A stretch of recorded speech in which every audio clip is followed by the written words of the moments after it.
سلااوان لێبێ بینەرانی خۆشەویستی تەلەڤیزیۆنی کۆمەڵا ئەمڕۆ چوارشەممە سیویەکی مانگی جۆزەردان ڕۆژی پێشمەرگەی کۆمەڵەیە بەم بۆنەوە ڕاستەوخۆی تەلەڤیزیۆنی ئەمشەو لە خزمەتتان داین بۆ بەرنمەیەکی تایبەت بەم بۆنەوە و پێشکەشتانی دەکەین ئێوەی ئازیزیش دەتوانن بەم ژمارە تەلەفۆنەی کە لەسەر شاشەی تەلەڤیزیۆنەکانتان دەیبینن بەشداریان بەرنامە بن و پەیام و ڕاو بۆچوونی خۆتان بەم بۆنەوە بۆمان بنێرن. وەڵا عزیزان لەلایەن منی شەوە سڵاوتان لەبێت هیوادارم کە لە هەر کوێ بن ساغ و سڵامەت بن و مەجالیەوەشتان هەبێت تا بە کۆتایی بەرنامەی ڕاستەوخۆی ئەمشەمان لەگەڵمان. عزیزان سیویەکی جۆزەردان بۆتە یەکێک لە ڕۆژە درەوشاوەکانی هێمای مێژووی خەباتی دادپەروەرانەی خەڵکی کوردستان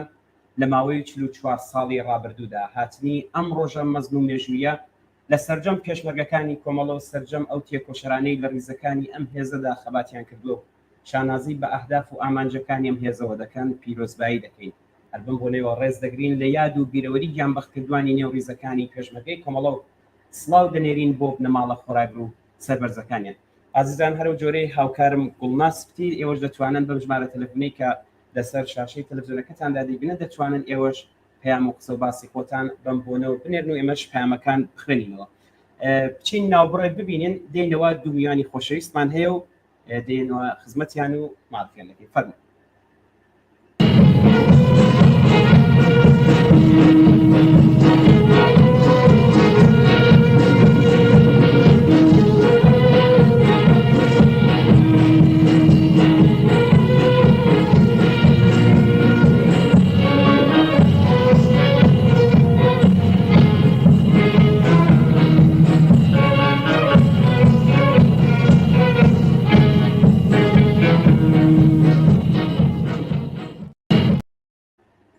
بەڵێ عزیزان ئێستاش لە خزمەت دوو میوانی خۆشەویست هاوڕێز زبێت زەبیحی پێشمەرگەی دێرینی کۆمەڵە و ئەندامی حیزبی کۆمۆنیستی ئێران و هەروەها هاوڕێ حسێنی حەمیدی ئەندامی کۆمیتەی ناوەندی کۆمەڵین کا بە بۆنەی سیویەکی جۆزەردان لەم بەرنمەیە بەشدارن. هاوڕێیان بەخێر بێن و سیویەکی جۆزەردان ڕۆژی پێشمەرگەی کۆمەڵەتان لێ پیرۆز بێت. سڵاو هاوڕێیان زۆر سپاس بۆ بەرنمەکەتان. منیش ڕۆژی پێشمەرگەی کۆمەڵە سیویەکی جۆزەردان پیرۆزبایی یەکەم لە ئێوە و لە هەموو بینەرانی خۆشەویستی تەلەڤیزیۆنی کۆمەڵە و سەرجەم پێشمەرگە و کادر و ئەندامانی کۆمەڵە و حیزبی کۆمۆنیستی ئێران و زۆر خۆشحاڵم کە هاوڕێز بێ لێرە و ئەبینم. سڵام هاوڕێز بێ بەخێری بۆم بنە. سڵام منیش لە تەرەخۆمە بەڕاستی یەک دنیا نازانم تەبریک لە کوێنەوە دەست پێ بکەم بە ئێوەی عزیز بە تەواوی بینەرانی تەلەڤیزیۆنی کۆمەڵە بۆ کەسانە کە ڕۆژێک لە ناو کۆمەڵا پێشمەرگە بوون و خەباتیان کردووە ئەو ڕۆژە تاریخیەکە بۆ شێگەی شانازیە بۆ من کە واقعاً ئەوەڵین ژنی بووم لە جنوبا بووم بە پێشمەرگی کۆمەڵا تەبریگێژم بەو خانەوادانە کە عەزیزەکانیان لە سەفی پێشمەرگی کۆمەڵە لە دەستدان. تەبریگەکەم بۆ خەڵکە کە لەو دەورانە کە ئێمە پێشمەرگە بوون لە ناو خەڵکە فعالیتمانە کرد بە تەواوی وجودیان و پشتیوانی ئێمە بوون و زەحمەتیان کێشا لەگەڵ ئێمە شانازیانە کرد ئێمە شوێنە بۆ ماڵیان و هەمیشە و دایم فعالیتمانە کرد. تەبریگێژم بەوانیش بە ئێوەی عزیز کە ماندوونە ناسانە لە تەلەڤیزیۆن و لە میدیاکانی کۆمەڵا فعالیت دەکەن بە هەموو لایەکتان پیرۆزباییژم وەروا سڵاو و ڕێزی چمەز بوو کاکسەینی بەڕێز کە ڕەفیقی قەدیمی و هەردمان دۆرانێکی قەدیمی کە پێشمەرگە بوون لە ناوچە بە یەکەوە بوون. ڕێز و سڵاوم هەیە بۆش ساق و سڵامەتی بۆ خوازم. منیش لەلایەن خۆمەوە زۆر بە خێراتندان دەکەم هاوڕێ حسین و هاوڕێز بێ زۆر بەخێر بێنە مەش خۆشحاڵین ئێوە دەبینی و منیش بەنەوەی خۆم پیرۆزبایی سیویەکی جۆزەردان ڕۆژی پێشمەرگەی کۆمەڵە لە هەردوو بەڕێستان دەکەم. هاوڕێز بێت ئەگەر دەکرێت من پرسیارێکم هەیە بەڕێستان وەکو پێشمەرگەیەکی دێرینی کۆمەڵە لە هێنانی ژنان بۆ ڕیزی خەباتی پێشمەرگانە لە ئاستێکی بەریندا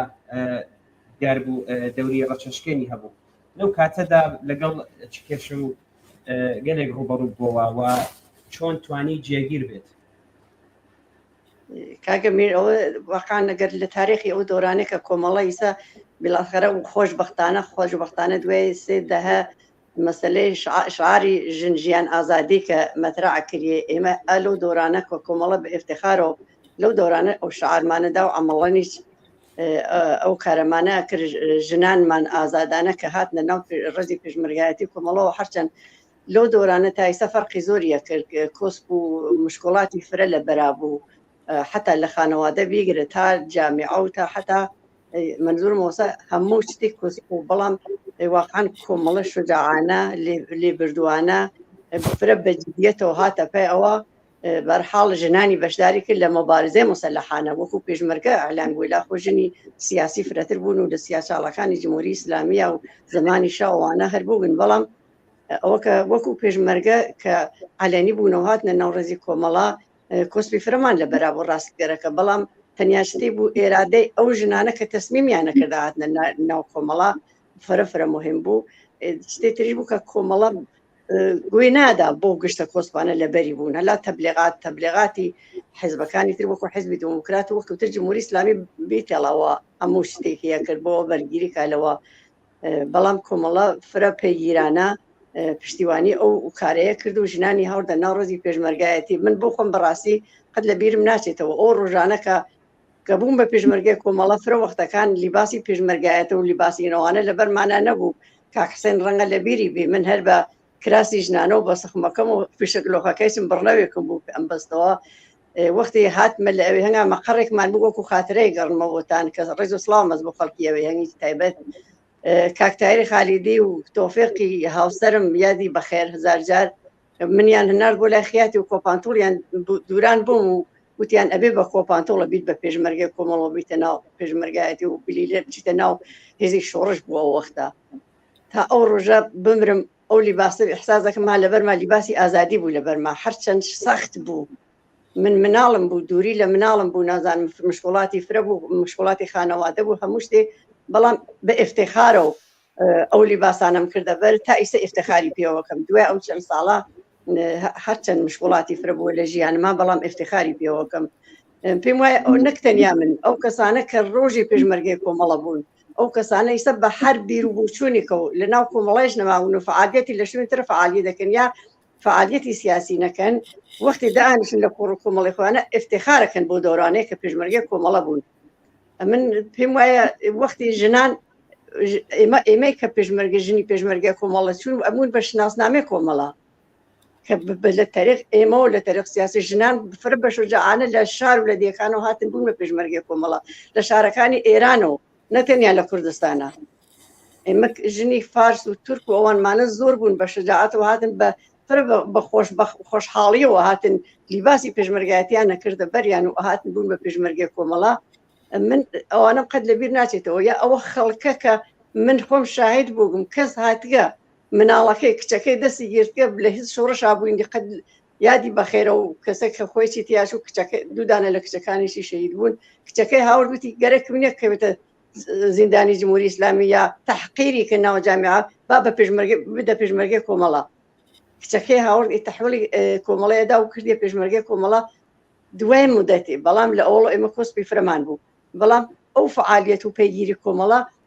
ئەیدامەی بوو وەختی ئەیدامەی بوو تەسیری خۆی دانا یعنی ژنان بوون بە شناسنامەی کۆمەڵە بوون بە شناسنامەی چەپ و سوسیالیستی و کۆمۆنیستی لە کوردستانە لە ئێرانە هەر بۆ ژۆرە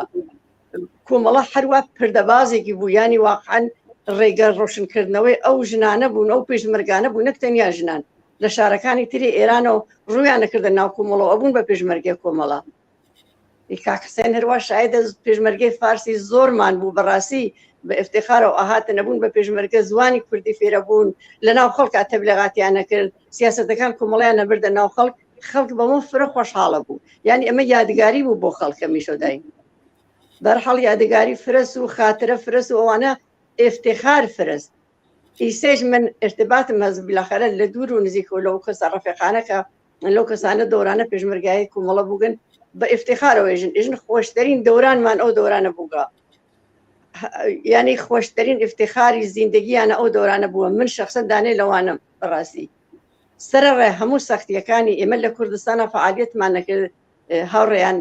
محاصرەی اقتصادی لەسەر کوردستان بوو خەڵک فەقیر بوو فعالیەتی کۆمەڵە لە کوردستانە بوو لە ناو خەڵکە بەو فەقیری خۆیانەوە ئەو پەڕی محیبەت و حمایەتیان لە پێشمەرگەی کۆمەڵە ئەمە مەسەلەی و مەسەلەی تری بلاخەرە حتا لە شەڕەکانە لە عملیاتەکانە هیچ وەخت نەمدی یەکزانە سەروازی یا مەسەڵەن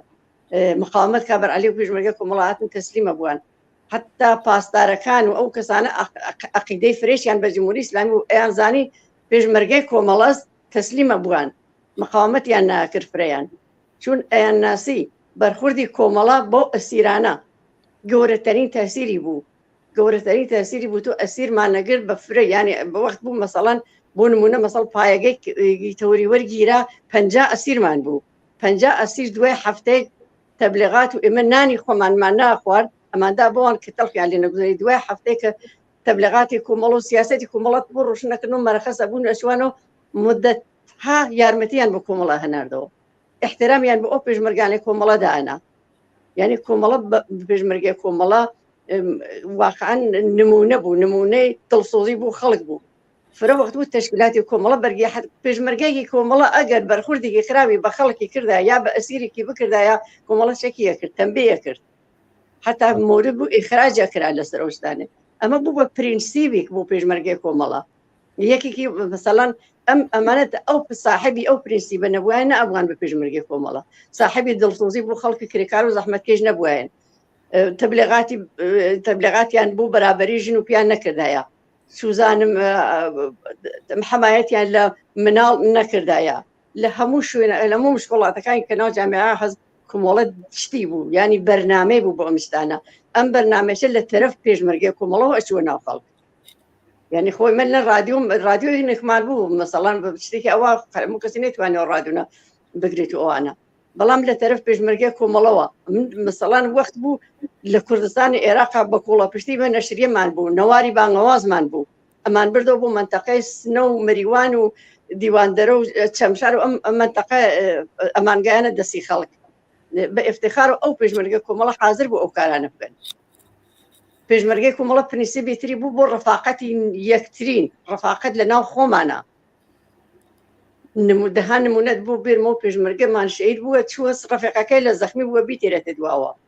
یا مەسەڵە بۆ ئەمواڵی تەشکیلاتی کۆمەڵە ئەسڵ حەکەی نەکەفێتە دەستی جمهوری ئیسلامی کەوشەکەی نەخاتە سەر پێ مەسەڵە نەدرگێکە ئیمکاناتێکی فرەتر بێ بۆ ڕەفیقەکەی تری هەزاران نمونە لەوانەت بۆ باسکەم بەڵێ بەڵێ زۆر سپاس نۆگەیگەتین بە کاحسێن بازم بیلاخەرە لە خزمەت تا هەین بەڵێ زۆر سپاس هاوڕێ زوێ خۆشەویست حتمن وایە هاوڕێ حسێن با پرسیارێکیش لەیەوە بکەین بیرۆکەی پێکهێنانی هێزی پێشمەرگەی کۆمەڵە لەکوێوە هاتووە سەرەتای ڕێخستنی ئەو هێزە چۆن بوو بەڕایەوە سەرەتا بەر لەوە قسەکان دەست پێ بکەم پێم خۆشە یادێ بکەین لە یاد و بیرەوەری و ڕەنجێکە هاوڕێ سعید معینی یا کاکخانەی معینی وەک یەکەمین پێشمەرگەی کۆمەڵە کە گیانی بەخت کرد لە سیویەکی خۆردادی 57 حتا بەر لە قیامی ئێران قیامی 57 کە لە خاکی کوردستانی عێراقا گیانی بەخت کرد یادێکی لێ بکەین بەڕاستی پێشمەرگەی کۆمەڵە ئەساسەن دەستپێکردنی هێزی پێشمەرگەی کۆمەڵە وەک ئیدە لە تەفەکوری سازمانی کۆمەڵا و کە سازمانێک بوو سیاسی بوو کە بەلاخەرە ڕۆژێ لە ڕۆژان احتیاجی بەوە پێویستی بەوە بێکە هێزی مسلحی بێ بەڵام وەختێک ڕژیمی کۆماری ئیسلامی بەر لەوە هێرش کاتە سەر کوردستان لە کوردستانە سریەک ئاغاواتی کۆنەپەرستی قەدیمی بوون کە بەهۆیەوە کە دەوڵەتی مرکزی کەس بوو دوای قیامی 57 ئەمانە پێیان وابوو ئەتوانن جارێکی تر بە هێز نەواندن و بە نیروی مسلح خۆیان جارێکی تر بێنەوە سەرکار و ئەو سیستمی دەرەبەگایەتی دوارە دابمەزرێنەوە خۆیانیان مسلح کرد بوو لەو دەورانە کۆمەڵا بە ڕەهبەری کەسایەتیەک وەک کاکفوات بیریان لەوە کردەوە کە بارحاڵ ئەم نیرووە کرێکار و زەحمەتکێش کەشاوەرزی دێهات ناتوانێت لە مقابڵ ئەمانە ئەگەر خۆی مسلح نەکە ئەگەر هێزی چەکدارینەوە ناتوانێت مقاومەتکە لە نەتیجا حتا ئەگەر نەتوانن نظام فێئۆداڵی بێرنەوە سەرکار بەڵام ئەتوانن گەورەترین ڕەنج و موسیبەت کەنە توش ئەم کرێکار و زەحمەتکێشەی دێهاتەوە هەر بۆ بۆنەو دەبەرە ئیدە یەکێتی جوتیاران تەشکیل بوو دروست کردە و بە دوای ئەوە وەختێکی ڕژیمی کۆماری ئیسلامی هێرشی کە دەسەر کوردستان و فەرمانی جەهادی خومینی درا ئەو وەختە ئیتر کۆمەڵە بانگەوازی کرد بۆ ئەوەی کە خەڵکی کوردستان بلاخرە هانە پای ئازمایشێکی تاریخیە یا ئەبێت مقاومەت بکەین بلاخرە خۆمان بەرامبەر بەم هێرشە ڕابوێسین خۆمان سازمان بین یا ئەوەی کە بلاخرە تەسلیم بوونە ئەمە ئەم حرەکەتە لە نەتیجا هێزی پێشمەرگەی کۆمەڵە بەو ئیدە و کە مقاومەت بکە لە واقع هێزی پێشمەرگەی کۆمەڵە تەشکیلاتێکی تودەیی وەسێع بوو کە مبارزاتێکی تودەیی کە بەداخە و بە هێرشی جمهوری ئیسلامی منجەر بوو بە مبارزەی مسلحانە سازماندرا و ئەم هێزە فەرق و تەفاوت جیاوازیشی بوو لەگەڵ هەموو نەوع مبارزەیەکی مسلحانەی تا ئەو وەختەی کە کۆمەڵە دەستی پێکرد چون مبارزەی مسلحانە لە کوردستانە یا پێشمەرگایەتی لە کوردستانە سنەتی قەدیمی بووە مردم هین نەبوون یانێ نامۆ نەبوون بەم ناوە بداخرە پێشمەرگایان دی بوو لە کوردستانی عێراقا بوو و ئەمانە حتا لە ساڵەکانی 47 و 48 ئەوانە جەرەیانی سیاسی وەک کاکسمایلی شەریفزادە و ڕەفەقەکانی کە بەداخە و زووی تیاچون وەک جنبشێک بەرحاڵ ئەمە بوو وەک سنەتێک بەڵام هیچ کامێک لەو سنەتە قەدیمیانە و حتا ناوەک سنەت مبارزەی مسلحانەی چریکی کە لە سەد ئێرانی چا بوون فەرقی بوو ئەوان بەرحاڵ شکل و شێوەیەک تریان بوو و ئەم مبارزەی مسلحانە کە کۆمەڵە ئەیکرد شکل و شەمایلێک تایبەتی تری بوو کە مبارزەیەکی تودەیی بوو ئێعتراز و مبارزاتێک لە کوردستانە دەستی پێکرد بوو و هێزێکی گەرەک بوو کە بتوانێت مسلح بێ بتوانێت منەزەم بێ بتوانێت ڕەهبەری و هەدایەت ئەم مبارزە مسلحانە بکە و ئەمە هێزی پێشمەرگەی کۆمەڵە بوو کە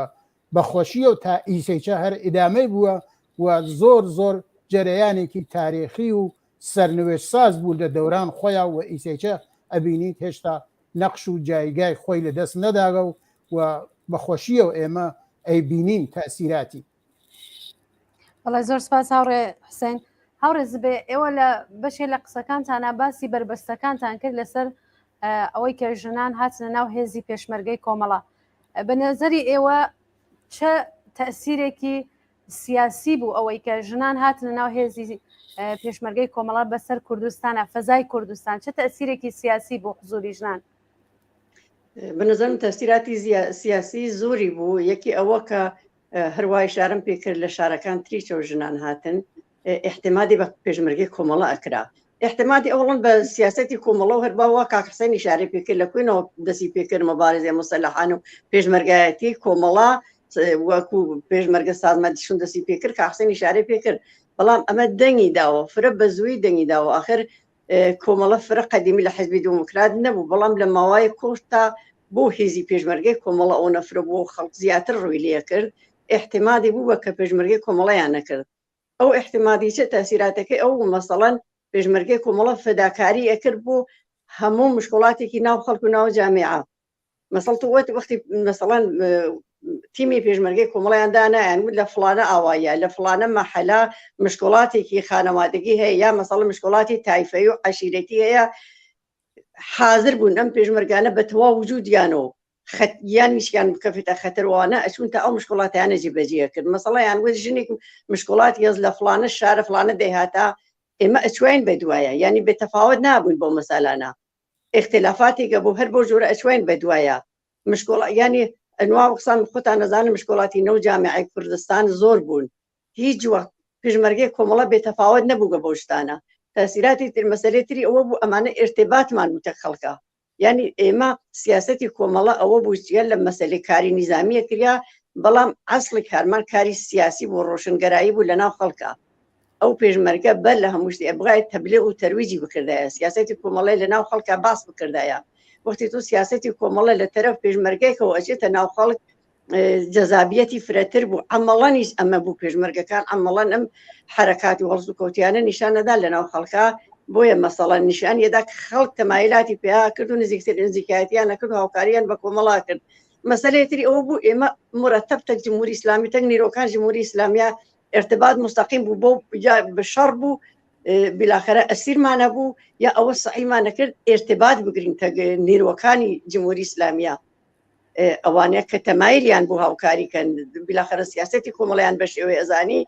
ئێمە سعیمانە کرد تاسیرات کەینە سەر ئەوانە نفوسکەینە ناو ئەوانە کە گەورەترین یارمەتیشیانە کرد بۆمان لەو دەورانە ینی ئەو سیاسەتە کە کۆمەڵە بەسەری پێشمەرگەی کۆمەڵە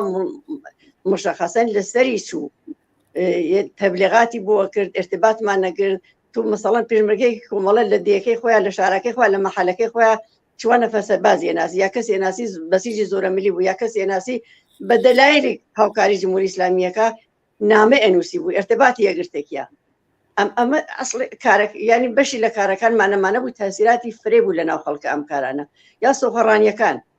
ینی تو گوردانی پەلی پێشمەرگە دەخستە خەتەر دوو پێشمەرگە دەخستە مەسەڵ تەرک دوو نەفەر سۆخەڕانە چنە لە چەند ئاوایی سۆخەڕانیکە لەسەر سیاسەتەکان کۆمەڵە ئەم شتانە ئەیانتوانی تاسیراتی باشی بە یەک دوو مەسەلەی خانەوادەکان ئەم خانەوادەی پێشمەرگەی کۆمەڵە وێ منێژم بەڕاستی ئێمە تەبریکی ڕۆژی پێشمەرگەی کۆمەڵە بەر لە خۆمان و بە لە پێش بە خانەوادەکان ئێژم ینی ئەوانە فداکاریان نەکرد ئەوانە تەواو زەحمەت فریانەکەشا بۆ پێشمەرگەی کۆمەڵە ئەو دایکانە یا مناڵی ئێمە پێشمەرگیان نەبردە و گۆڕیان نەکردیان و دیوە پێشمەرگەن کاری خۆتان بکەن ڕۆڵەگیان ئاگاتان لە خۆتان بێ مناڵەکانتان لای ئێمە خەیاڵتان ڕەحەت بێ ئەمە کەم نەبوون ئەم کەسانە ئەو خەڵکە کە یارمەتی کۆمەڵیان نەکرد من باوەڕ وەک نمونە بۆیە نمونونەکان خۆم تێرمەوە چون خۆم فعالیتم کردێ من لە تەواوی ئەو دەورانە کە پێشمەرگە بووم باتەوەژ بەو بەشێک کە من کارمە کرد لەناو خەڵکا بوو من هەمیشە دای مەسەڵ لیباسیان ئامادا کرد بۆ پێشمەرگەی کۆمەڵەت تدارەکاتیان ئامادا کرد بۆ گشتە مەحدودیاتی و ئەیان بوو ئەمە یەک دوو مشکڵاتیان نەبوو مانگ بە مانگ ساڵ بە ساڵ هەڵیان نەکرد تا پێشمەرگەی کۆمەڵە ئەسوو هاتن ئەوە مشکڵاتمانە چی بکەین مەسەڵەن ئەوە مشکڵاتی خانەوادەمانە چی بکەین ئەوە مشکڵاتی سیاسیمانە مەسەڵ کوڕەکەم مەسەڵەن محتاجە مشکڵاتی چێ پێ بکەم کۆمەڵە ڕاهنمایی بوو بۆ ئەمانە پێشمەرگەی کۆمەڵە مبەلەغ بوو پێشمەرگەی کۆمەڵە هەمیشە مسلحی فقط ئەسڵحەکەی نەبوو بەدەستیەوە ئەبوایە مێشکی مەغزی زوانی مسلح وایە بۆ تەبلیغ و تەرویج لەناو خەڵکە بۆ احترام لەناو خەڵکە ئەمە بوو باعث ئەوە خەڵک احتیمادیان پێ کرد ئەمە تاثیراتێکی سیاسی بوو من وتم مەسەڵ وەختی مەسەلەی ژنان مەترەحکەیریا فرە وەخت بۆ نمونە چون من و کاحسەن لە ناوچەیەکە فعالیەتمان کردی فرە وەختەکان فرە وەخت دەخاڵەتمان کردی لە مشکڵاتی خەڵکە بۆ بوونەوە ئەمانە تاسیراتی سیاسیەکانی ئەمانە بوون یەکی تریش ئەوە بوتم ئیشارەم پێ کرد لە شارەکانترەوە فرە بەڕەحەتی تەنیا ڕێگەیەک بوو کە ڕووی لیکەن کۆمەڵە بوو خۆ مەسەڵ سازمانگەلی تریش بوو لە کوردستانە حزب دموکرات بوو شریک فدایی بوو نازانم چەندانە حزبی تریش بوون بەڵام ئەو کەسانە کە واقعاً مبارزیان بوو مهم بوو سیاسی بوون وجودیان ڕویان لە کۆمەڵا کرد بەڵێ هاوڕێ حسێن بە بێنەسەر لای بەڕێستان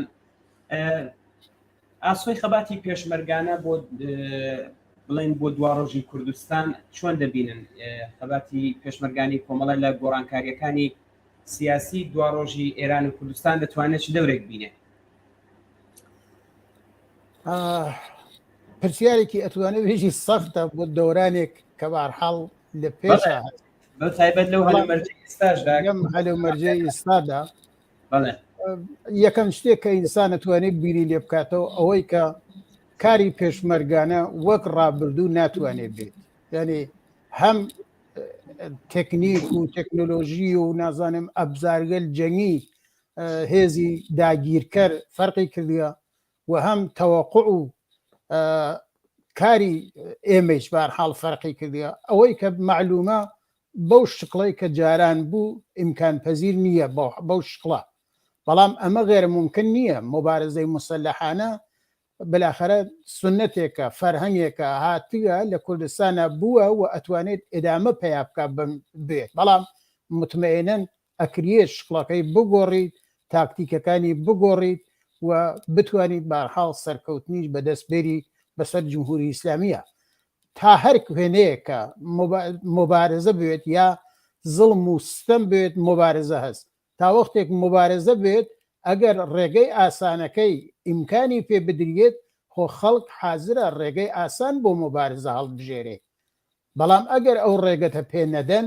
تۆ ئیتر ناچاری هەروە کە دوژمنەکەت مسلحە چەکی پێە و لە هیچ شتێک پارێز ناکاو لە ئاخرین دەستاوەردگەل سەرکوتگەرانەی بەشەر ئیسفاداکە بۆ سەرکوت تویش بەرحاڵ ناچاری بۆەوەی کە بەدەست تێت بتوانانی لە خۆت دفاع بکەیت و ئەمە بە هیچ عنوان ناوێت ئینسان ئەم ئیمکانە یا ئەم زەرفە مبارزاتیە لە دەست خەڵک بسێنێ یا بەرحاڵ خەڵکی لێ بترسێنێ بەڵکو ئەمە ئەبزارێکە سنەتەکەی هەست لە کوردستانە جایگای هەست لە کوردستانە تاریخچەیەکی هەست و بەرحاڵ ئیمکانێکە بۆ ئەوە کە تۆ بتوانانی مقاومەت بکەیت ئەم ئیمکان مقاومەتە بە نەزەر من کۆمەڵانی خەڵک لە فرسەت خۆیان ئەتوانن بەدەستی بێرن درستە ئیسەلعانە وەزعیەت ئاواسە وەلی خۆ هەمیشە دەوڵەت مرکزی ئاوا مختدر و دەوڵەت مرکزی ئاوا بلاخرە هێزە دەرەکیەکان بەو شکڵە کۆمەک و یارمەتی ناکەن کە ئاوا بێ هەر لەحزەیە کە ئەم دەوڵەت مرکزیە پای بێرێتە کزی خەڵک ئەکەفنە فکرەوە کە بتوانن لە خۆیان دفاع بکەن و یا بۆ ئەوەی کە بەرحاڵ ئەم هێزە کە بەو شکڵە مسلحە و بەو شکڵە خۆی دڕاگردیە خۆ یارە بەخواهش و تەمەنا لە قدرت نایێتە خوارەوە بلاخرە ئەشێ توش بتانی قدرتت بێت هێزت بێت و کۆمەڵانی خەڵک دارای ئەو خەلاقیەت و توانایی هەن کە بتوانن ئەبزار مناسب خۆیان بۆ ئەوەی کە دەسەڵات لەدەست دەسەڵاتداران شتێنن بەدەستیەوە بگرن من دوورنمان بۆ مبارزەی مسلحانە ئەوەستا ئەمە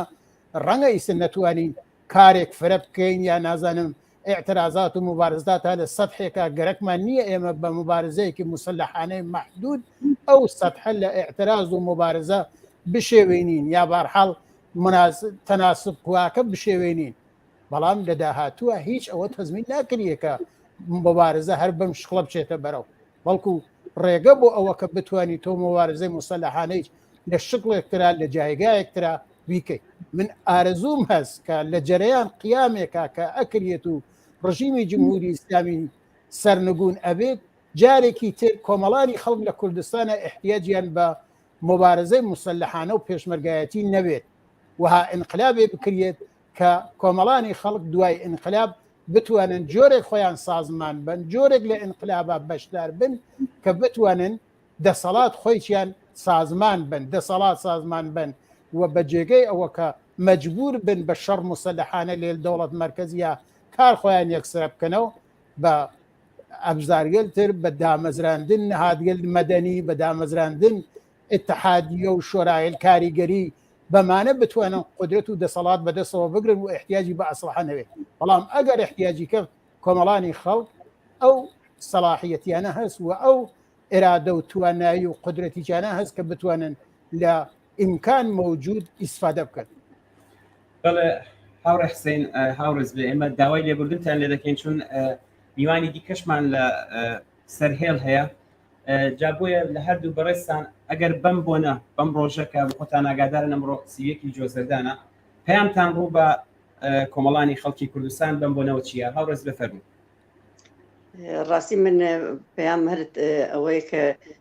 سیویەکی جۆزەردان ڕۆژی پێشمەرگەی کۆمەڵا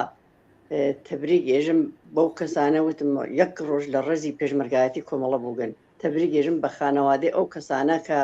لە ناو ڕێزەکانی کۆمەڵە گیانیان لە دەستداگا تەبریک ئێژم بەو خەڵکە لە کوردستان و لە ئێرانە لە دەورانی سەخت و شرایەتی ناخۆشە پشتیوانیان لە کۆمەڵە کرد بە تایبەت من کە لەو سێ بەشە ئەڵبەتە ببەخشن لەو چەند بەشە من فعالیەتم کردێ لە دەورانی پێشمەرگایەتی ما خاترم فەرسلیان لە ژاوەرە و لە کەڵاتەرزان لە بەرپلەی ساراڵ لە چەمشار لەو منتەقانە واقعاً زەحمەتیان کێشاگەم بۆ ئێمەی وەکو پێشمەرگەی کۆمەڵە ئیستقباڵیان لە منی کە وەکو پێشمەرگەی کۆمەڵە کردووە خۆم شاهدی ئەو محەبەت و احترام و زەحمەتیانە بووگم ڕۆژی پێشمەرگەی کۆمەڵە بەوان تەبریکێژم بە خەڵکی کەڵاتەرزان بەرپلەی ساراڵ دیواندەرە لەو منتەقانە کە من فعالیەتم کردگە و بووگم لەگەڵ هاوڕێیانی پێشمەرگەی قەدیمیمان بەداخەوە زۆریان گیانیان لەدەستداوە و دوای تەبریکێژم بە ئێوەی عەزیز کە لەو شرایەتی کە هەست ئێوە بە تەواو جوستانە و خەریکن هەر ئەو کاری خۆتانەکەن ڕێگەی پێشمەرگای کۆمەڵە ئێدامە ئەدەن سیاسەتەکان کۆمەڵە بە ئەنوا و ئەقسەم کە دەتەوانایتانێ و لە دەستانەیە ئیجرایەکەن تەبریکتان پێژم بۆ کەس بە هەموو لایەکتان زۆر سپاسانەکەم دەستخۆشیشتان لێەکەم بۆ بەرنامەکەتان زۆر سپاس زۆر سپاس هاوڕێز بێگیان هاوڕێ حسێن فەرموو. منیچ جارێکی تر ئەم ڕۆژە بە هەموو ئێوەی ئازیز بە کۆمەڵانی خەڵکی کوردستان بە بنەماڵەی سەربەرزی گیان بەختکردوانی کۆمەڵە و ڕیزەکانی حزبی کۆمۆنیستی ئێران چە لە بەرەکانی شەڕ و چە لە سیاچاڵەکانی ڕژیمی کۆماری ئیسلامیدا گیانیان بەخت کردووە سەری ڕێز و نەوازشدایەنم بۆ بنەماڵە سەربەرزەکانیان هیوادارم بتوانین ڕۆژێک بتوانین ئێمەی جارێکی تر بینە و لەناو ئەو خەڵکا کە بەو شقڵە هاوڕێز بێ تەوزێحیدا کە شەفەداکاری و لە خۆبردوویێکە نیشانداوە بە حەق ئاوا بووە یعنی مۆبارزەی پێشمەرگایەتی کۆمەڵە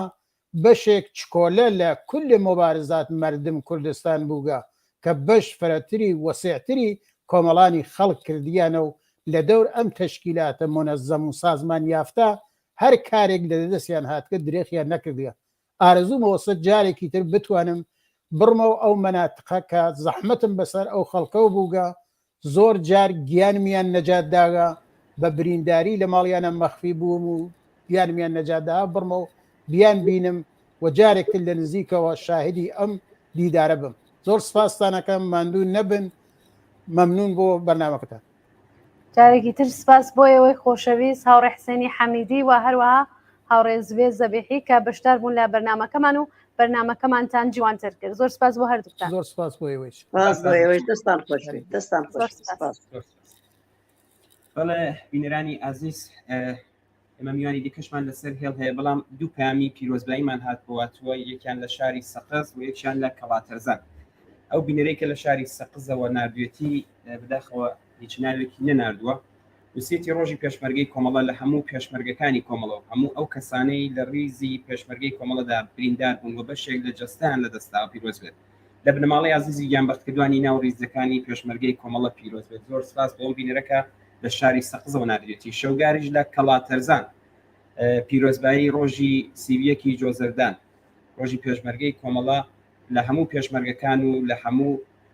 نووسیتی ئێوەی ئازیزی هەموو هاوکارانتان پیرۆز بێت لە بنەماڵەی گیانبەختکردوان زۆر سپاس بۆ شەوگار لە کەڵاتەرزان سپاس بۆ هەردوو بینەر ئازیز گوڵنازگەن پێما هاوڕێیان لە ئۆتاق فەرمان کلیپێکیان ئامادە کردووە بچینە کلیپەر بینین دواتر دێنە لای میوانێکی بەڕێزیشمان ئەویش لەسەر هێڵە باشوە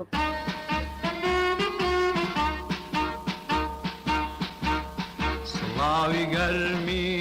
دڵی پڕهمێدی مەد پێشکاش سیویەکی جۆزەردان ڕۆژی پێشمەرگەی کۆمەڵە هێزی چەکداری کرێکاران و زەحمەتکێشانە لەم ڕۆژەدا ڕێز دەگرین لە یاد و بیرەوەری سەرجەم هاوڕێیانی گیانبەخت کردو بە تایبەت هاوڕێ سەعید معینی ناسراو بە کاکخانە یەکەمین پێشمەرگەی کۆمەڵە کە بۆ ڕزگاربوون لە دەستەم و چەوسانەوە و بە عێشق بە ئازادی کرێکاران و سەرجەم کۆمەڵگای مرۆڤایەتی لە ڕیزەکانی هێزی پێشمەرگەی کۆمەڵەدا تا دوا ساتەکانی ژیانیان شێلگیرانە و ماندووی نەناسانە خەباتیان کرد هەروەها لەم ڕۆژەدا جارێکی تر پەیمان نوێ دەکەینەوە کە تا گەیشتن بە ئارمانی بەرزی ئینسانیان درێژە دەری ڕێگەی ئەو ئازیزانە دەبین ئێستا پتر لە چواردەهەیە کە هێزی پێشمەرگەی کۆمەڵە چالاکانە خەباتی خۆی بەرەو پێش دەبات هێزی پێشمەرگەی کۆمەڵە قۆناغگەلێکی ئەستەم و دژواری تێپەڕ کردووە و لەم تاقیکردنەوە مێژووی و چینایەتیەدا سەربەرزانە هاتۆتە دەرەوە هێزی پێشمەرگەی کۆمەڵە وەفاداری قوڵی خۆی بە ئارمان و بەرژەوەندی چەوساوەکان سەلماندووە و خۆی بە بەشێک لەم چینە دەزانێ و هەر ئەمەش تەنیا ڕەمزی سەرکەوتنی ئەم هێزە کۆمونیستەیە نەدەسترێژی و هێرشی وەحشیانەی کۆماری ئیسلامی و نەپیلانگێڕی بورژوازی و کۆنەپەرستە خۆجێیەکان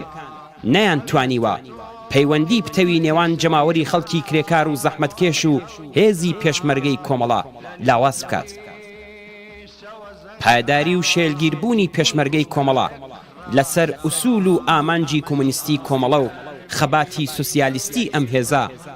هۆکاری بەهێزبوون و پەرەسەندنی خەبات و ناڕزایەتی کرێکاران و زەحمەتکێشانی کوردستان بووە لە دژی دژمنە چینایەتیەکانیان. بەڵێ هێزی پێشمەرگەی کۆمەڵا کە لە ماوەی چەندین ساڵ خەبات و چالاکی هەزینە هەڵگری خۆیدا بەردەوام پشتیوانی شێلگیری مافەکانی خەڵکی زەحمەتکێش و چەوساوەی کوردستان و ئازادی چین و توێژە ستەملێکراوەکان بووە لە دەست نیزامی سەرمایەداری ئیسلامی ئێران. هەروەها ڕیزی خەباتی کرێکاری و کۆمونیستی لە کوردستان بەهێز کردووە هیوا بە سەرکەوتن بەسەر لایەنگرانی ستەم و چەوسانەوەی لە دڵی ملیۆنان کرێکار لە کوردستان و لەسەر تاسەری ئێران زیندوو ڕاگرتووە. سەرجەمی ئەم ڕاستیانە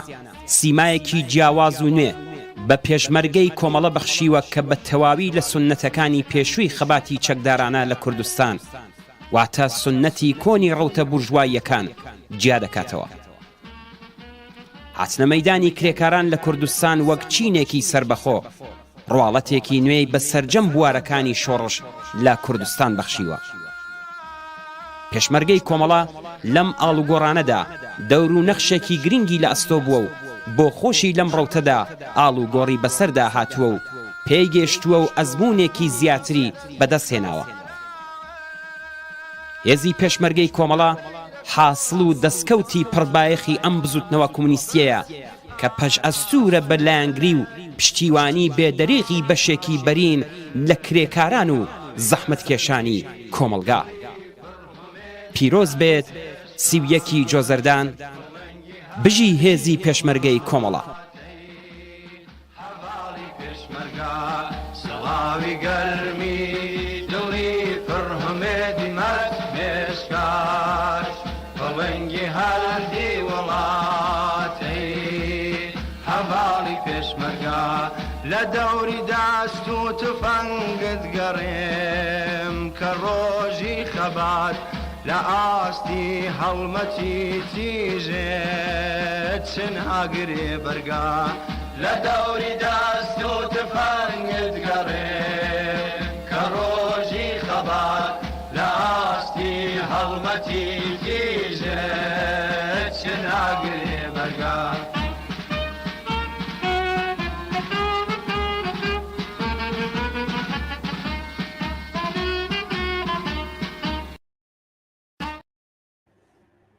بەڵێ بینەرانی ئازیز دووبارە سڵاوتان لێ دەکەین و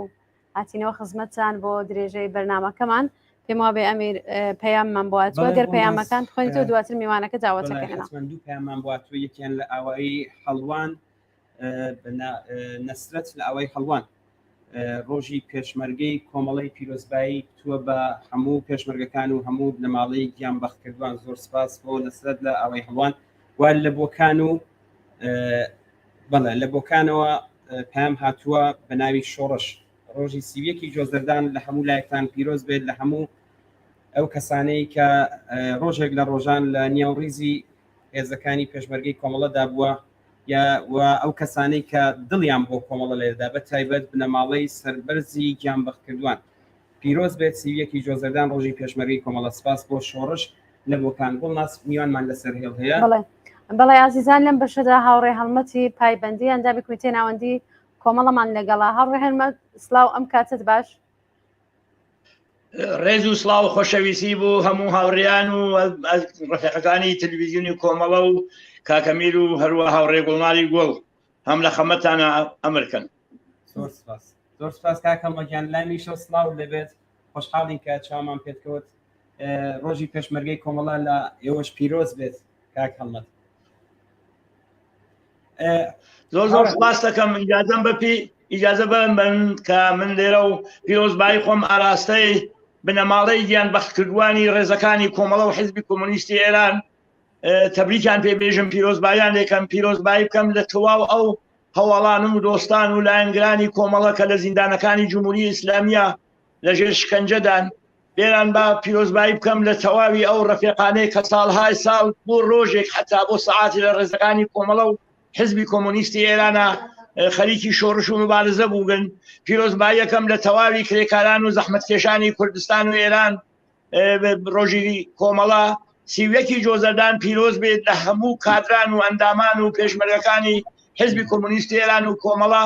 لە ئێوەی ئازیزیش لە تەلەڤیزیۆنی کۆمەڵەوە. بەڵێ زۆر زۆر سپاس لێوەش پیرۆز بێت. هاوڕێ هەڵمەت بە ئەمە پرسیارێکی ئاراستەی بەڕێستان بکەین. دەمێک ساڵە هێزی پێشمەرگی کۆمەڵا لە ناوەی وڵات چالاکی نظامی نییە بەپێی چ سیاسەتێک ئەم چالاکیە وەستاوە؟ ئەگەر ئێوە متەوەجێ بن دوای ئەوەی کە پێشمەرگەی کۆمەڵا جەولەی سیاسی نظامی لە منتەقا دەست پێکرد و لە ئاوایەکان و لە منتەقە و لە کوردستانە مەقەڕاتمان نەما شێوەی مبارزەی مسلحانەی پێشمەرگەی کۆمەڵا بوو بە شێوەی جەولەی سیاسی و نظامی بە واحد لە سەراسەری منتەقەی کوردستانە لە جنوب و تا شمال جەولەیان نەکردو ئەگەڕیان بە دوای ئەوە ئەم شێوە مبارزە چەندین ساڵ ئەدامەی بوو تا اینکە بەلاخرە تەشکیلاتی کۆمەڵە تەسمیمی گرت لەم دێ و مەرزەکانی کوردستانی ئێرانەوە لە خاکی عێراقا چەندین ئوردوگا تەسیس کات بۆ ئەو ڕفێقانەی کە ئەچنەوە بۆ ناو مبارزە ئەکەن و دوای ئەوەی 6 مانگ 7 مانگ لە ناو ئەمێنەوە مبارزە ئەکەن بینەوە لە ئوردوگاکانە ئیسراحەتی بکەن و بەلاخرە تەجدید سازمان و تەجدید قوای بکەن و دوارە ئەزنە و خۆیان ئامادەکەن بۆ مبارزەی بعدی. ئەم شێوە لە مبارزە ئەم شێوە لە مبارزەی چەکدارانە ئێدامەی بوو تا زمانێکی تر بە تەورە کولی کوردستانی ئێران ملیتاریزە کردیاوە کۆمەڵە لێنا تەسمیمی گرت بە خاطر چەند چت یەکێک لەوەی کە چۆن ئێمە لە خاکی کوردستانی عێراقا زیندگیمانە کرد و بالاخرە مردمی کوردستانی عێراقی احتیاجیان بوو بە مجموعەی مبادڵاتی مەرزی اقتصادی لە تەگئێرانە لە نەتیجا ئێمە بۆ ئەوە بتوانین مردمی کوردستانی عێراق ناڕەحەت نەکەین و زیندگیان خراو نەکەین مەجبور بووین ئێمە دەست لە مبارزەیەکی مسلحانە بەو شکلت کێشین بەڵام ئەمە بەو معنا نەبوو کە پێشمەرگەی کۆمەڵە ئامادەگی نەوێت مرتب ئاموزشکا لە حاڵی فعالیەتی خۆیان و داوتەڵە بوو پێشمەرگەی کۆمەڵە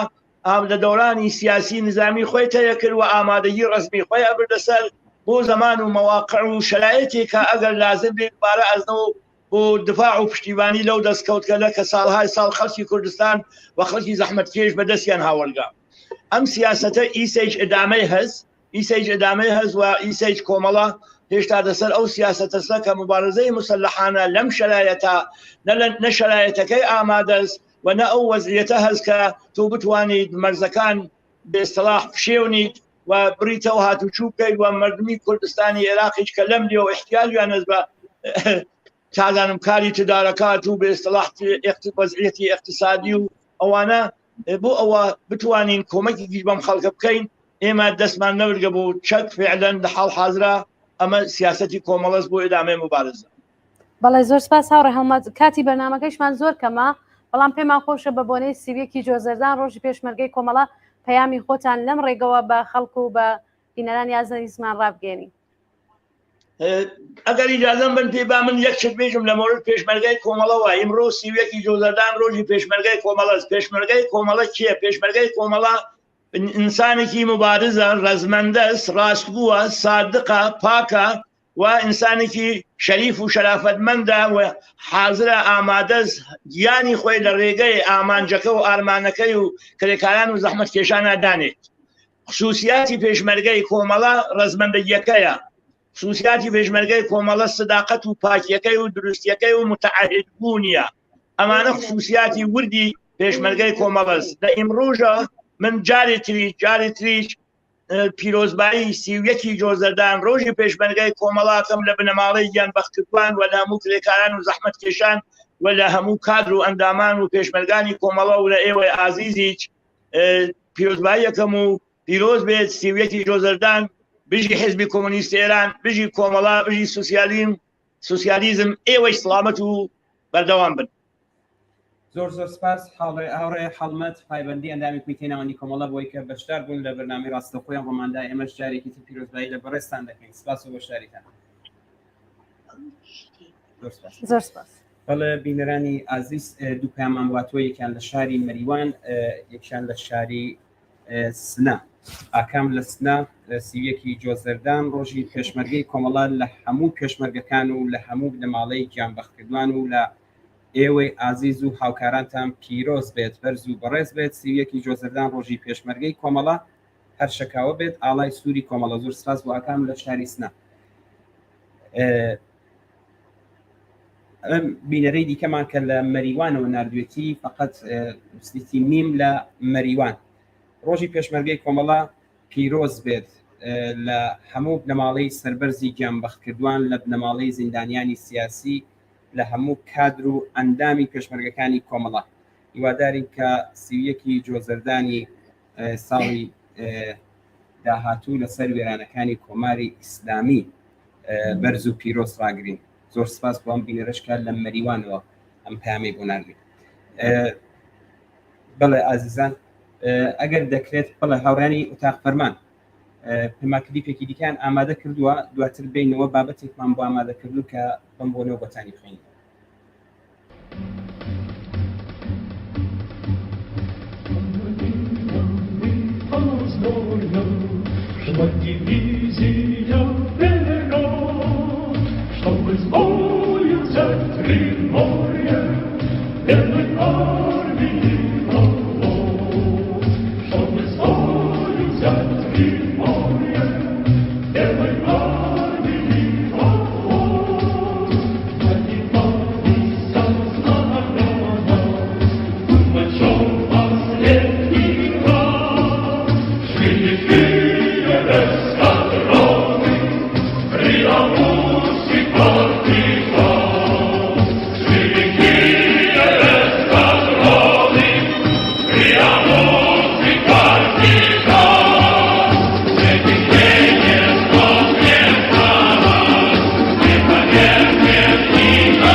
بەڵێ ئازیزان،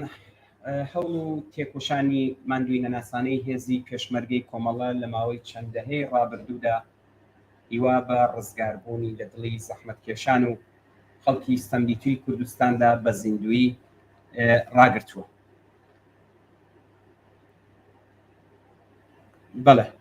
بەڵێ بینەرێکی ئازیزمان پامی ناردۆ زۆر بەسەر چاو، حتمما ئێمە دوێ ئەم بابەتە ئەم پامە دەخوێنینەوە. هێزی پێشمەرگەی کۆمەڵە بەردەوام پەیامی ئاوری ژیانێکی باشتر و دنیایەکی بە دوور لە ستەم زۆرداری و چۆسانەوە بووە. خۆشەویستی پێشمەرگەی کۆمەڵە لە قوڵای دڵی خەڵکی شەریف و زەحمەتکێشدا جێگای بووە. هێزی پێشمەرگەی کۆمەڵە بە شانازیەوە دەتوانێت نیشانی بدات کە لە ماوەی ژیانی خەباتکارانەیدا لە پاڵ خەباتی شێرگیر و پڕ لە گیانبازیدا دژ بە ڕژیمی کۆنەپەرستی کۆماری ئیسلامی لە کۆمەڵگای کوردستاندا هێزێکی وشیاریدەر، داپۆکیکار، ئازادیە سیاسی و مافە بنەڕەتیەکانی خەڵکی زەحمەتکێش، ژنان، مبەلغی ئەندیشە پێشڕەوەکان و موژدەبەخشی دنیایەکی باشتر بۆ خەڵکی کوردستان بووە. هێزی پێشمەرگەی کۆمەڵە هەر شوێنێکی جێهێشتووە تێیدا شوێنەوارێکی پڕلەوانە و بە نرخی لێدانەوە. ئەم یادگاریانە پشتیوانی پێشڕەوەیەکانی ئەم هێزن. خەڵکی کوردستان بە پشتیوانیکردنی خۆیان لەم هێزە بە بەشداریکردنیان لە چالاکیەکاناندا لە ڕاستیدا دفاعیان لە کەرامەت ئینسانی خۆیان کردووە بە هەزاران ئینسان بەشێک لە باشترین ساڵەکانی تەمەنی خۆیان لە ڕیزەکانی ئەم هێزەدا بەسەر بردو بە دروستی شانازی بەڕابردی خۆیانەوە دەکەن ژمارەیەکی زۆر ئینسانی کۆمونیست و سیمای ناسراوە و خۆشەویستی خەڵکی کوردستان کە هیوای ڕزگاربوونی ئینسان لە شەوسانەوە و لە کاری کرێگەرتیان لەدڵدا بوو لە ڕیزەکانی ئەم هێزەدا گیانیان بەخت کردووە سیڤیەکی جۆزەردان لە عەینی حاڵدا ساڵڕۆژی گیانبەختکردنی هاوڕێ سەعید معینی ناسراو بە خانە یەکەم پێشمەرگەی کۆمەڵە و یەکەم گیانبەختکردنە و ڕیزەکانی کۆمەڵەیە بەم بۆنەوە ڕێز دەگرین لە یادی ئازیزی کە ژیان و خەباتی بەردەوام سەرمەشقی پێشمەرگەکانی کۆمەڵە بووە هاوڕێخانە معینی ساڵی 1352 لەلایەن ساواکەوە دەست بەسەر کرا بە خێرایی خرایە ژێر دژوارترین ئەشکەنجەکانەوە ناوبانگی خۆڕاگری ئەو لە سولەکانی زیندان ترازا و بووە ورە بەخشی گەلێک لە هاوبەندەکانی لەم دەورەیەدا هاوڕێ سەعید معینی وەک خۆڕاگرترین زیندانی ژێر ئەشکەنجە ناسرا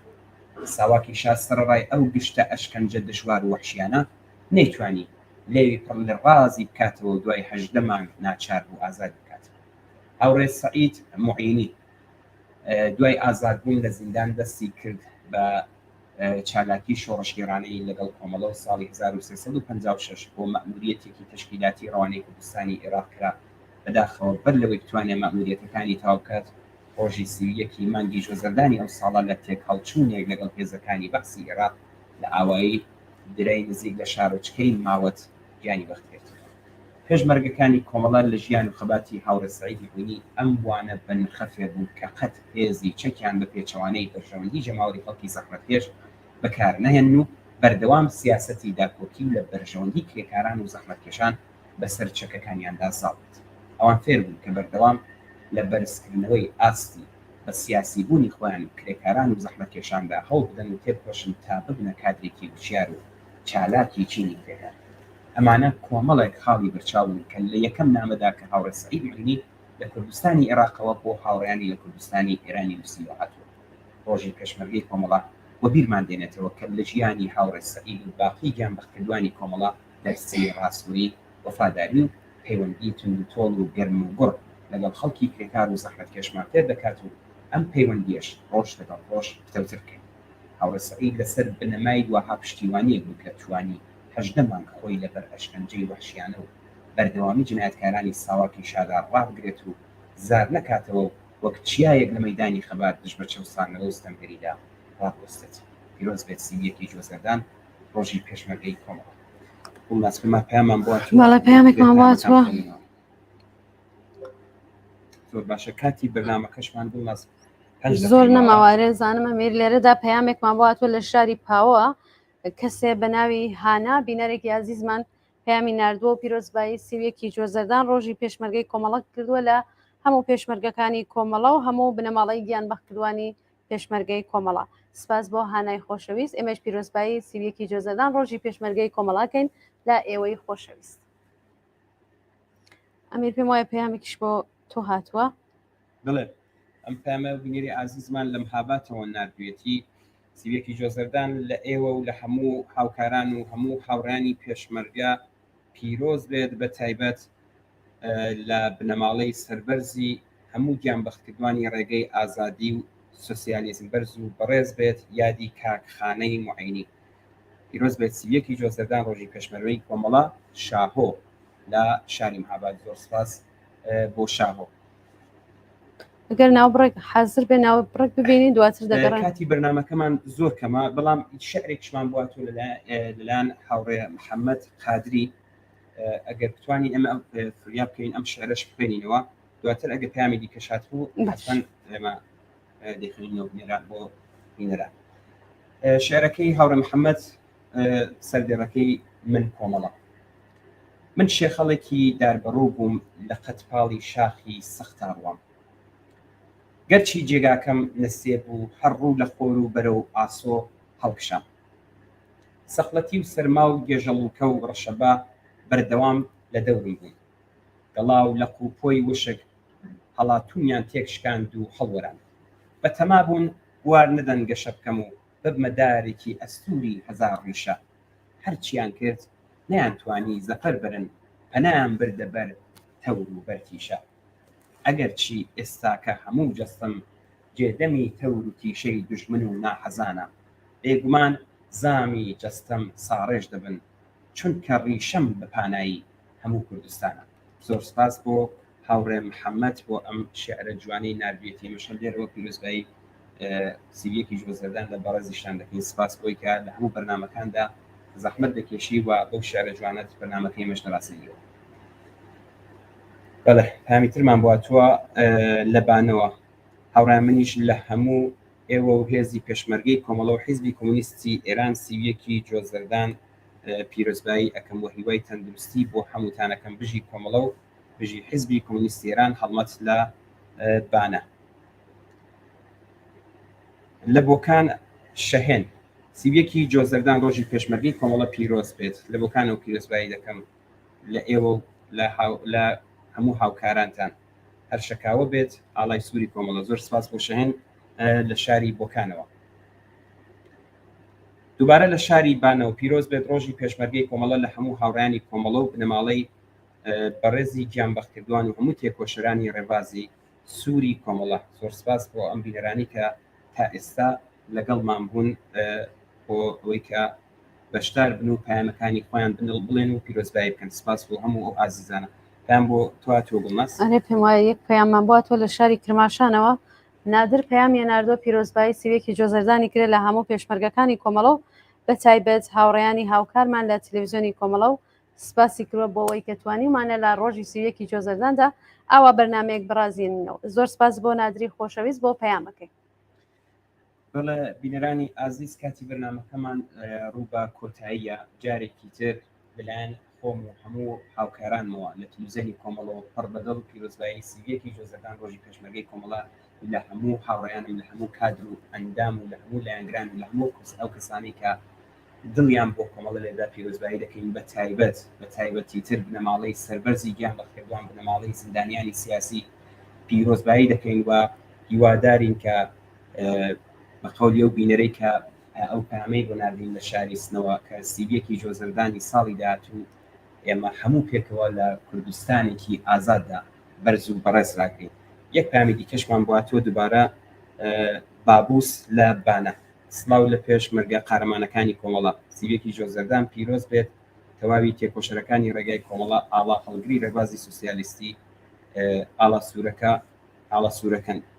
تا سەرکەوتنی تەواو ئامادەین بۆ هەر فداکاری هەڵۆکانی بابوس لە بانە. زۆر سپاس بۆ هەوڵەکانی بابوس لە شاری بانەوە.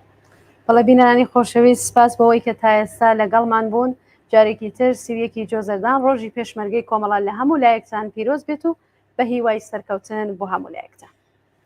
بەڵێ زۆر سپاس بۆی کە تا ئێستا لەگەڵمان بوو. بەڵام بینەرێکمان هەر ئێستا شعرێکی ناردووە من داوای لێبوردن دەکەم بەڵام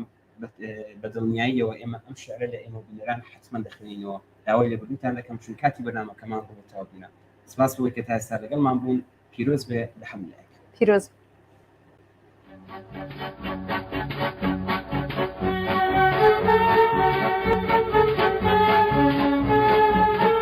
شهيدان ولو أسرك شاني آسماني شوطاوان